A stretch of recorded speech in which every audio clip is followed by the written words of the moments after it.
Have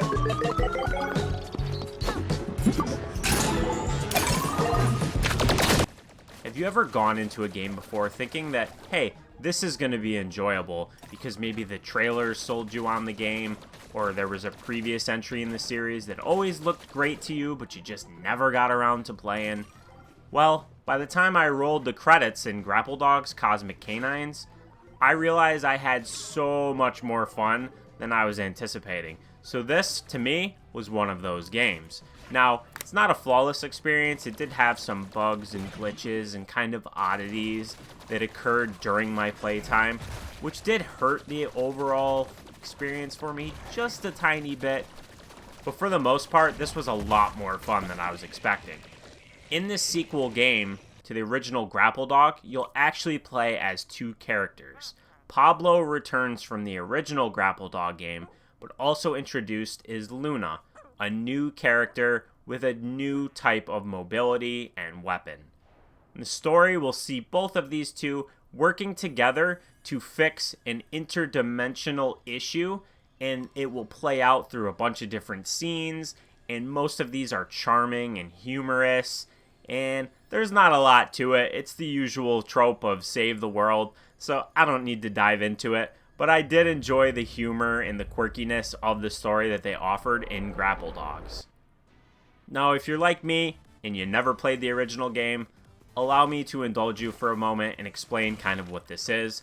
Obviously, it's a platformer, but you do have a grapple mechanic with both characters. Pablo has the ability to lunge forward when on the ground with a punch, and he also has a ground stomp attack, very similar to what you'd see in a Mario game. Luna, on the other hand, is more of a ranged character with an air dash and a gun that you can shoot. Now, the duality of these two characters is something that did leave me a bit split. And while I did enjoy the levels for both characters, I was leaning heavily towards playing Luna more than playing Pablo. And that's just a personal thing. I'm not saying that's going to necessarily be indicative of your experience. But for me personally, I really enjoyed playing as Luna far more than playing as Pablo.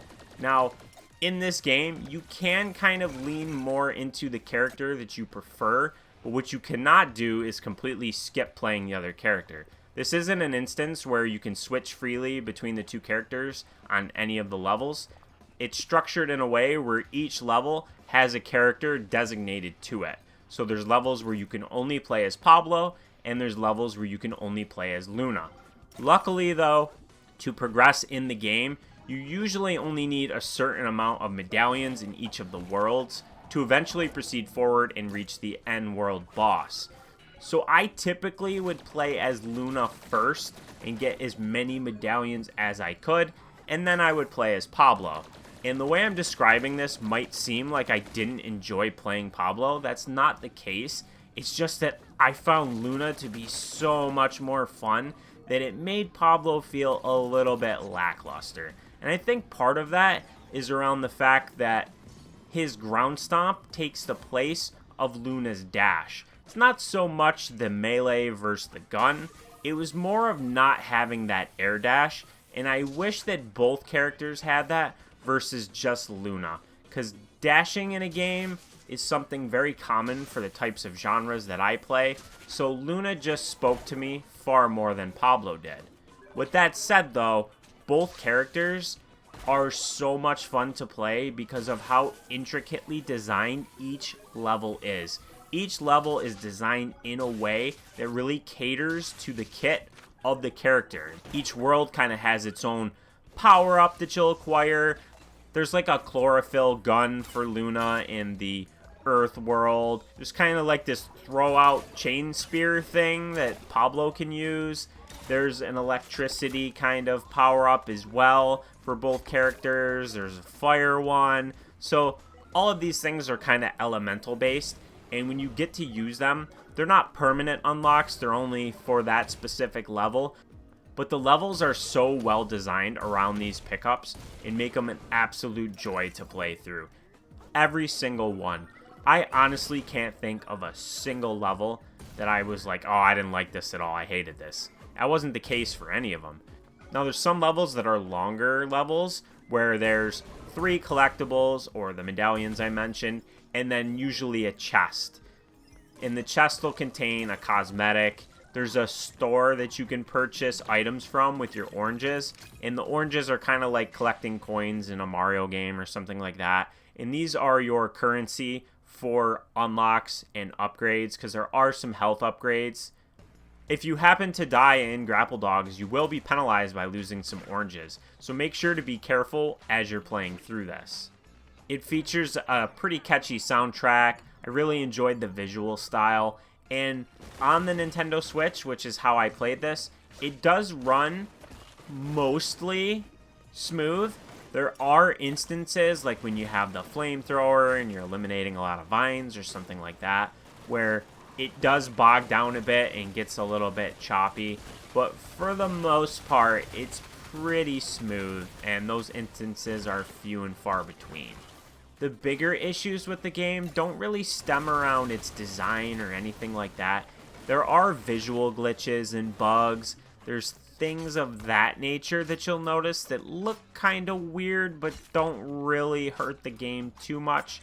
And I did report some things to the team and was told that they're working on a patch, so I expect all of these things to get squashed pretty quickly, and I don't really feel a need to dive into each and everything that I saw that was weird, because I think very shortly from the time I release this video, those issues aren't going to exist anymore. The combat in Grapple Dogs is pretty fun as far as Luna is concerned. Shooting all the enemies with the different types of guns is super satisfying. Punching enemies with Pablo I didn't find to be as satisfying. The platforming is really well designed. There's instances where you'll have to collect a certain amount of little shards, and that'll form into a medallion. Sometimes you need to collect keys in order to unlock a door. The game always lets you know when you're getting close to the end of collecting a certain amount of something, because it'll give you a little arrow on the screen, which is super helpful to make sure you find that last piece that you're missing, so that you don't sit there wasting time looking and wandering aimlessly around like, where's this last one? So that was a neat little touch. I found Grapple Dogs Cosmic Canines to be a lot of fun, and I really like the way it structured its world so that you don't have to beat every single level in order to progress to the end of the game and defeat the final boss. And the main reason for that was how much I preferred to play as Luna versus Pablo. So it does allow you the ability to kind of lean more into the character that you enjoy. It's unfortunate that I liked one that much more than the other, but that might not be the case for you. You might enjoy both. Some people might be disappointed that you can't switch freely between the two characters, but I completely understand why it's like that, because each level is designed specifically with that character's kit in mind. The boss fights at the end of each world are definitely a highlight. They're incredibly well designed and challenging. I think the bulk of the difficulty from Grapple Dogs does come from these boss fights, and those were the spots of the game where I lost the most lives and was penalized by losing a bunch of oranges, because I had to learn their patterns and overcome the challenge they presented, because they all have their own kind of strengths and weaknesses, and you need to play around them and use your mobility in order to dodge their attacks. There's intricacies and nuances to each boss fight, and that made them very challenging, but also really rewarding to overcome, especially the final boss, which I'm not going to show, but I do want to mention that overcoming this final battle was an achievement for sure, and I felt really satisfying to roll the end credits. Grapple Dogs Cosmic Canines is an easy game to recommend, and I had so much fun with it. And I probably will return to play more, because I did skip a bunch of levels, and I do want to play some of those ones I skipped for Pablo, since I did focus more on Luna, like I've mentioned several times before.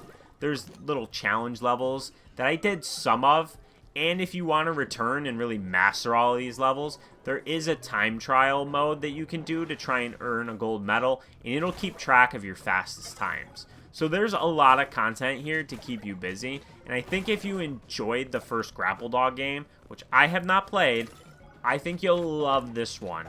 The duality system of the two characters, again, did leave me kind of a bit mixed and a bit split on why I liked one character so much more than the other, but it's a personal preference thing. And again, I can't emphasize enough that this might not necessarily be indicative of how you feel about playing. You might genuinely enjoy Pablo more than you like Luna. It's possible. It's just, I'm telling you, my personal experience is that I really enjoyed playing as Luna. And I would love to see maybe like a spin-off game where you only play as Luna, because running and shooting and dashing around, I had so much fun with that aspect of Grapple Dogs. So 2 thumbs up from me. Check this one out. Play it for yourself, and I hope you have a blast. Appreciate you watching this review. I hope you found it helpful. If you did, like, comment, subscribe. Let me know if you have any questions at all, and I'll do my best to answer them. But until next time, have a good one.